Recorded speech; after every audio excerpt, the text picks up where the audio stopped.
नमस्कार मंडळी. बटाट्याची उपासाची भाजी कशी करते ते सांगते. अगदी सोपी पद्धत आहे. बटाटे आधी उकडून घेतले, त्याची सालं काढून घेतली आणि कट करून घेतले.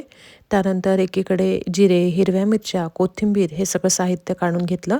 कढई गरम करून त्यामध्ये आधी 1 स्पून साजूक तूप घातले. त्यानंतर जिरे, हिरव्या मिरच्या घालून छान सगळीकडनं परतून घेतलं. त्यानंतर त्यामध्ये कट केलेले बटाटे घातले आणि हलवून घेतलं.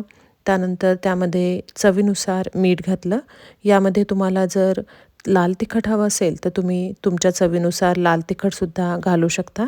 त्यानंतर त्यामध्ये 2 स्पून दाण्याचं कूट पेरलं आणि वरून कोथिंबीर पेरली. सगळीकडनं छान हलवून घेतलं आणि बटाट्याची उपासाची भाजी पटकन तयार झालेली आहे. उपवासाच्या दिवशी काय करायचं हे जर सुचलं नाही तर अशी झटपट होणारी बटाट्याची उपवासाची भाजी तुम्ही नक्की करून बघू शकता. आणि त्यासोबत 2 छोटे दाण्याचे लाडू आणि दही हे छान लागतं.